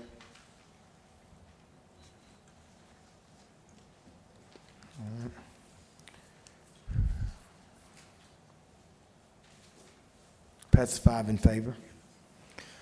Director Marino. Thank you, Mr. Chairman. We held CAR 117. There was some thought this morning that the board may want to discuss the committee appointments. If they're good, if everybody's good, we can go ahead and approve it. Commissioner Kohler, community, CDAC, Community Drug and Alcohol, is a committee that I've been on, and I know you wanted to serve more, so I'm willing to relinquish that to you so you can have a community drug and alcohol. More than willing to accept. All right, thanks. And congratulations. I mean, it's a lot of work with that with opioid coming on, so it's good. So, so Chair will entertain a motion with that one change. I move the slate just as you proposed it. Second.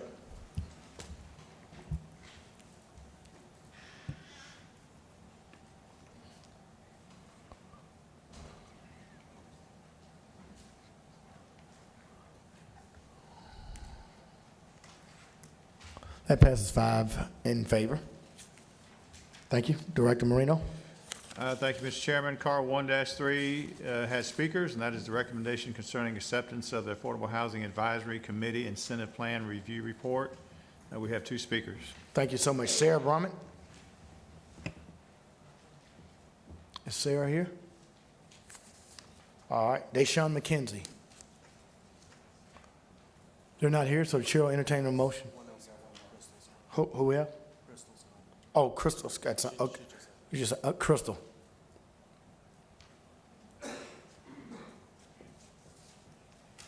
Hello, Crystal Scott. I am 310 North A Street. I have had the pleasure of being the AHAC chair this year, and it seemed like there was a little confusion this morning about what we were asking for you to change within the statute. And I know that Commissioner May suggested that all of the public information was already public, but what we are suggesting is rather than the annual review, rather than the 3-year review, we want for you guys to place property on the suitable for affordable development list annually versus every 3 years, as the statute suggests. This year in June, you guys voted to move 3 properties of the 300 that you have, and as detrimental as the affordable housing crisis is here, I'm here just speaking and hoping that you take the recommendations of this committee's work. We've been working on this for a long time, and I would hope that you would take a look at the surplus properties in your districts and see what that looks like, because it looks a lot different these days than it used to as far as what affordable housing looks like. So I'm kind of just here hoping that you will consider the recommendation. We worked really hard. It's a group of 9 professionals who all kind of know about affordable housing, and I am here to also challenge you to kind of get smart about affordable housing. It's not going away. Lumen can't do it all. Commissioner May can't do it all, and he's trying his best, but it would be really beneficial. It's not just in D3. It's in everyone's district, and it's an issue not just about homelessness.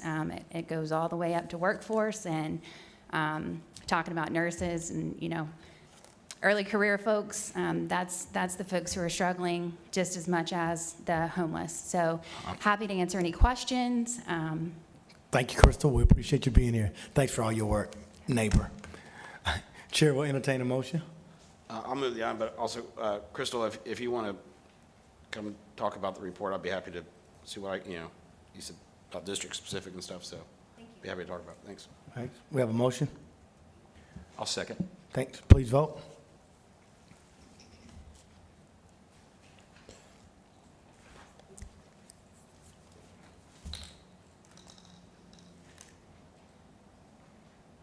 Passes 5 in favor. Thank you. Director Marino. Thank you, Mr. Chairman. There are 77 items on the Budget Finance Consent Agenda. Please make the following changes. Drop item A.2 of Card 2-2, Residential Rehab Grant Program Funding and Lien Agreement for Elvin J. Fountain and Terry P. Fountain. Drop Card 2-21, the recommendation concerning the contract award for electronic monitoring services and equipment. Drop Card 2-26, the recommendation concerning the first of 2 possible renewables with Global Tel Link Corporation. Please drop Card 2-30. Please drop Card 2-65, the recommendation concerning the contract award for design services for the Oakfield Acres Palafox Street Drainage Project. Please drop Card 68, the recommendation concerning the construction contract award for Perdido Bay Boat Ramp Project. Please drop card 2-74, the recommendation concerning the issuance of 22-23 purchase orders for county administration. Hold for speakers. Card 2-2, card 2-5, card 2-60, and card 2-71. Thank you, Chair. Entertain a motion for, Sure, on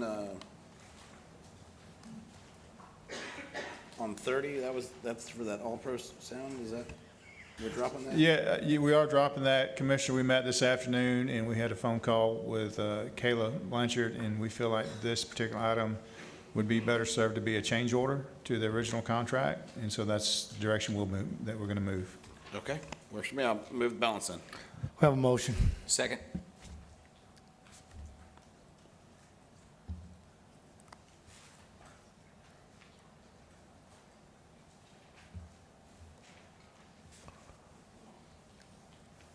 Do we get a discount on that, Wes, for when it is a change order? Oh, yeah, they really discount change orders around here. Yeah. Passes 5 in favor. Director Marino? Thank you, Mr. Chairman. We held for speakers. Card 2-2, we have one speaker. Sonia Regal?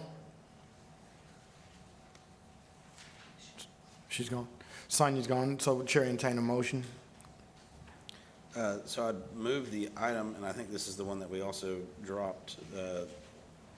Is that right? Yep. Dropped the fountain one. So We dropped 2 off of it. We dropped A.2. Well, I believe Wes has already, it's already been amended. yeah, he amended that when he. All right, then move the item. Second.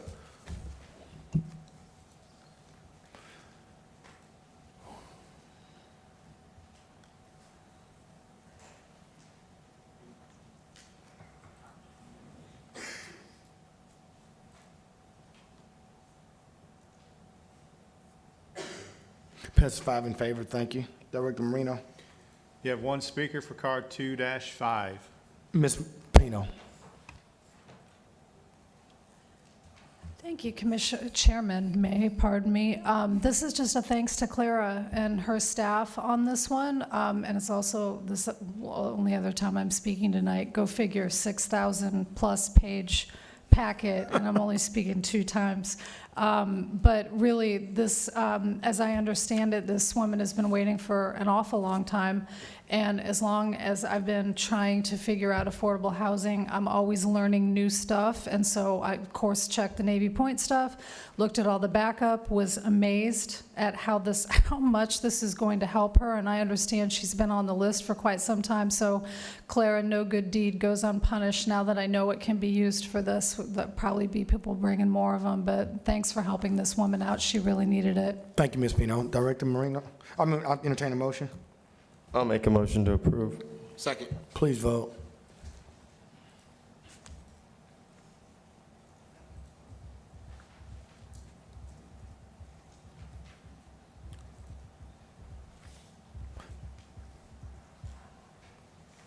Five in favor.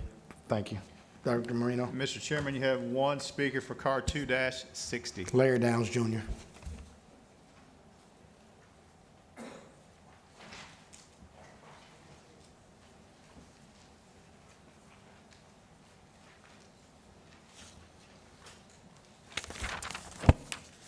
Larry Downs Jr.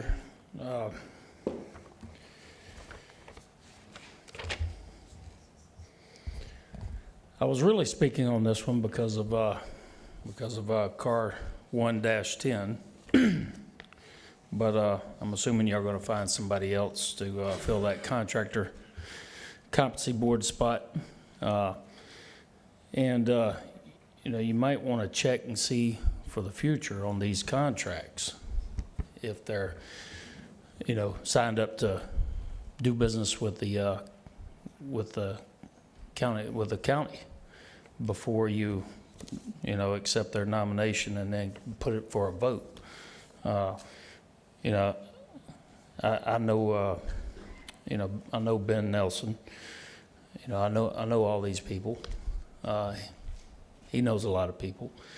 Pretty much anybody you get up there. But You know, that's all I'm saying is make sure that you don't start out with a conflict of interest on these contracts, okay? All right, thank you, Larry. Thank you. Nick, Chair, entertain a motion. I'll move the item. We have a motion and a second, please vote. Commissioner McGosh, motion, and Commissioner Berry, second.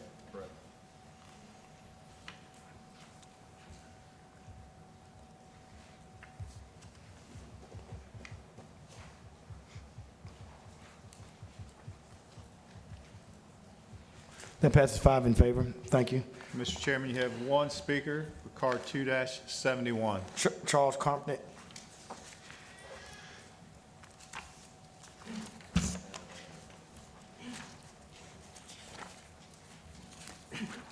Yes, Charles Krupnick, 14500 River Road, Pensacola.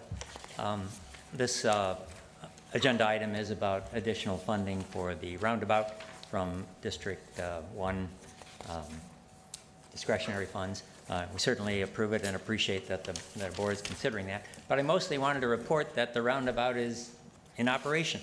So you can get to the roundabout, get to Johnson Beach Road, come off Johnson Beach Road, and wherever you want on Perdido Key Drive. So if you have an opportunity, come visit our beautiful beaches and check out the roundabout along the way. Thanks, Charles. We'll entertain a motion.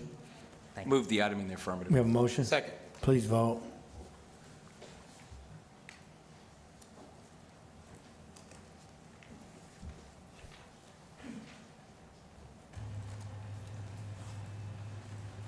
That passes 5 in favor. Director Marino. Mr. Chairman, card 3 is a discussion item. It's a recommendation concerning request for application 22-205 for tax credit applications through Florida Housing Finance Corporation. These items are approve or reject. I would like to advise the board that on item B, the Corey Family Housing application, I've been advised that they entered the pre-app process, and this particular area is in a flood zone. It flooded significantly in 2014, and it has some wellheads on the property. So my advice would be to reject this particular development, but I would leave that to the board. Who's the speaker? Dave Hemphill.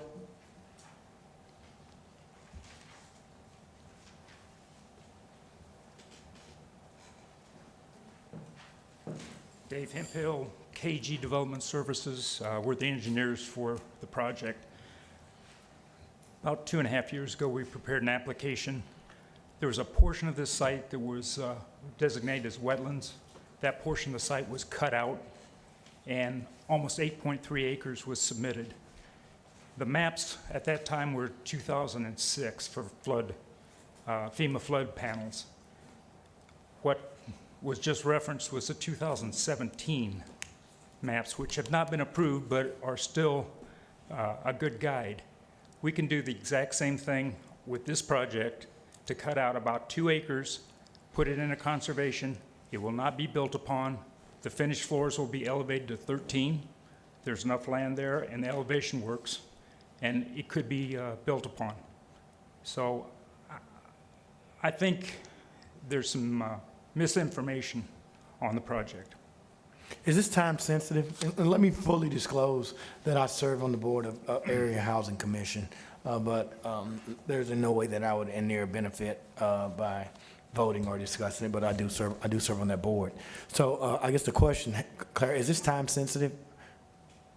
I've been told it is. Okay, well, I'll take your word, Dave. I'm just going to ask staff. Well, Claire, no, I want you to tell me. I mean, so if it's a lie, I can come back to you. Yes, sir, it is. The application is due December the 28th. So we got to make a decision. Okay, Yes, that's it fair. Thank you. If you want to talk yet, Mr. Chairman, can I talk about both these projects? Because actually, the first one, Magnolia Trail, I spent extensive amount of time with the people in Myrtle Grove and Sherwood. I went to a public meeting over on Vista. The folks in the neighborhood were not in support of that. Originally, they are. It's going to be a 55-plus senior community at the end of the day. It's close to Wesco. I definitely support the Magnolia Trail I think it's a good long-term plan for 55 overs, and I think there's some benefit there. I'm for affordable housing, but this morning after the meeting, the affordable housing people came up and asked me about this. I got this today. I sat down with Clara yesterday. I have some issues with it like Wes does. I called Horace. It is in a flood zone. The community outreach was not there. I called the Warrington Revitalization. A lot of the people live in Era Vista, and Edgewater did not know about this, as well as by Davenport. So the community around the area is not familiar with this. I know they went to the Lexington Terrace Old Navy Housing, but there's not enough engagement with the community on this project for me to support it outside of the environmental concerns and the flooding. Well, let me say, I mean, it's your district, but you get people run down here every 5 minutes about affordable housing and attainable housing. Nobody wants it in their neighborhood. It's like, everybody wants you to support tiny homes and habitat, but no one wants it in their neighborhood. I mean, no one will ever want it in their neighborhood. That's just not what they want. They don't want low income. They want poor people to be as far away from them as they can. If it's a flooding issue, then that's another issue. I mean, I do trust an engineer or what he says. I know that because I serve on area housing, you have 1,000 plus, almost 1,400 people on a wait list.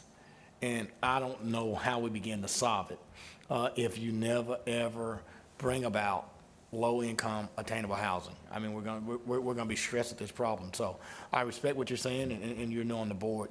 But we do have an affordable and attainable housing problem in Escambia County. We just had people come here at the AHAC committee. Everybody wants to help it, but nobody wants it in their neighborhood. And so when I look at that area on Old Quarry, I look at Marina Court, I look at Lexington Terrace, I look at all that. That area is certainly suitable for mixed use, and I'm not for all low-income housing, and I get that. I mean, but Robert bragged today on College Trace of a low-income housing project that was placed in his district that has proven to be beneficial for the citizens. And so I don't know, what the outreach was. I mean, sad to say, I see Abe sitting here, Shirley. I don't know if they did the outreach or did they not do the outreach, and if they didn't, maybe they should. But you can have 101 town hall meetings, and you'll have 102 meetings that come out saying we don't want this in our neighborhood. But I respect where you're going. It's your district. I'm not one of those that, kind of step into other people's district. But I just certainly want to make my position clear. Commissioner Bender, you had something? All right, so that being said, I mean, if it's in a flood zone, I mean, you're not going to build anything with just a flood zone. I mean, we build in flood zones every day. I mean, Community Maritime Park down there where we spent hundreds of $millions is in a flood zone. It's how do you set the elevations to keep it from not flooding? I mean, so that can be, I mean, you can mitigate that. I mean, you can't tell me it's in a flood zone. I mean, Pensacola Beach is on a barrier island, and we put millions of dollars, and God told you not to build on a barrier island, but you still do it and put millions of dollars. So when you say you're not going to build because it's in a flood zone, well, don't put any more money on Pensacola Beach. Don't put any more money on Perdido Key because they're barrier islands. So that makes no sense to me that you're saying it's a flood zone, so we're not going to build there, but we put millions of dollars in Perdido and millions of dollars on Pensacola Beach. But when it's affordable housing for poor people, we say, oh my God, it's a flood zone. That's just unfair because poor people don't have the ability to advocate to come down and say, you know what, we're going to put a $100 million hotel on Pensacola Beach, and it's on a barrier island, not even a flood zone. That's not equity or parity to me. But again, your district, you know what, I'm going to tell you my position. I'm not going to vote. I'm going to vote for it. But, I'll pass the gavel, make the motion. We get a second, we do. But I'm saying from my position, it makes no sense. We're hypocritical as a board when we put money into Perdido Key, Pensacola Beach, but when it's time to build housing for poor people, particularly people of black and brown color that have nowhere to live, we find an excuse that it's a flood zone. You tell them, you require them to elevate it, put it on pilings, to put filtration, and you say, we're gonna make sure it doesn't flood. But to absolutely say no because it's in a flood zone, to me, it's not right. So. I appreciate that, Mr. Chairman. I'm not against affordable housing, and that was just one of the things. I didn't share a couple other. I live about a little over a mile from there. The area, I drove by it actually at 2:30 today just to make sure. There's a service road next to the storage station. They want to put 75 units in there. And then, of course, the post office on the other side. There's just things that I think that need to be asked with the traffic patterns, with the school. it just, I don't think the communications were there in advance. I want to be there for you for an affordable housing, but you're making my job harder with the community by not Oh, doing. no, I'm not, no, listen, I'm not making your job hard at all. I mean, Yeah. yeah, we can make them, they're going to close Warrenton anyway. They're making it a charter school. So we're not going to even have any concurrency there with problem with traffic. I mean, you're not going to have a traffic problem there. I mean, when you talk about concurrency and traffic on Old Corey, you close down Lexington Terrace, you have less residents there than you've ever had in the history of that road.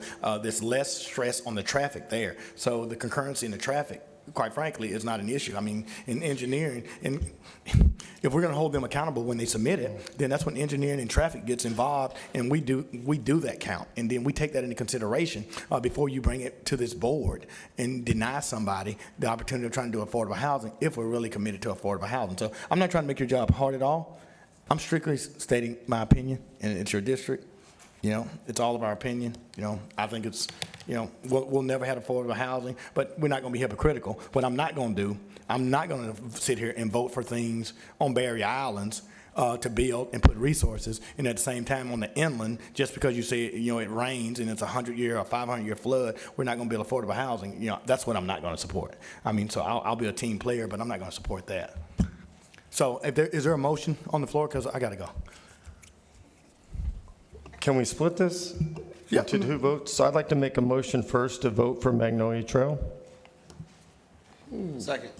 We have a motion and a second for Magnolia Trail. So all you gotta do is, we have a motion for A, to approve A or reject it. So let's just do that. The chair will entertain a motion to approve or reject Magnolia Trail. Would it be A and C with Magnolia Trail on part C? I guess that would be, is that what you? Yeah. We could take A and C. Could we take A and C? Who needs to say that's his motion? Mr. Chairman, give me just a second. I'm going to reset that vote since we already, okay. Well, I mean, I was just clarifying it.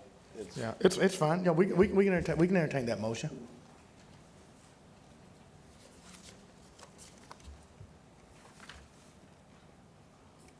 So the motion is A, and then the Magnolia Trail portion of C, that's the motion? Yes, sir. Yes. Would that be your motion? Yep. That's my motion. Thank you. Please vote. Passes 5 in favor. Thank you. Chair will entertain a motion to approve or reject the Corey Field Family Housing application. So, Mr. Chairman, on this, I would want to talk about the flooding concerns, though. I mean, I think that is valid. I'm not denying it. I'm saying that you could build and mitigate it is what I'm saying. And that's what I would want to discuss, is that is taken in. And I would have rather have pulled it, Robert, and say, let's have that discussion, but obviously it's time sensitive and they got to get it in. Isn't this through a lottery system as well? There's a lot of, I mean, the possibility of getting it It's a point is system, slim right? to none. So, Yeah, they got less than a 10% chance of getting it, so, I mean, yeah. I'd be fine addressing that if the project if the project moves forward, it's going to get addressed in that instance. If they get it, you don't have to give them a permit. But, okay, we're just, someone make a motion, I'm fine. Commissioner Bender, for what it's worth, I'd move item B, and then the Corey family housing portion of item C. Second. We have a motion and a second. Please vote.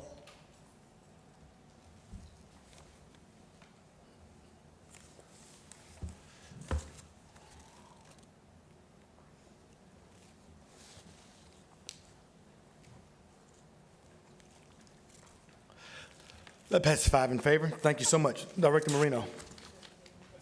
That's it. Thank you. Madam Attorney? Yes, sir, there are 3 items on the county attorney's report. I can answer any questions. I think we had a discussion this morning. I would entertain a motion for all of them. Move the county attorney's report. Please vote.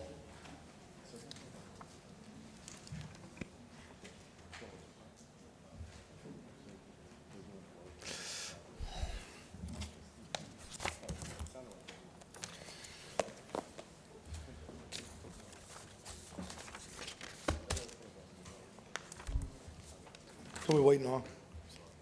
No problem.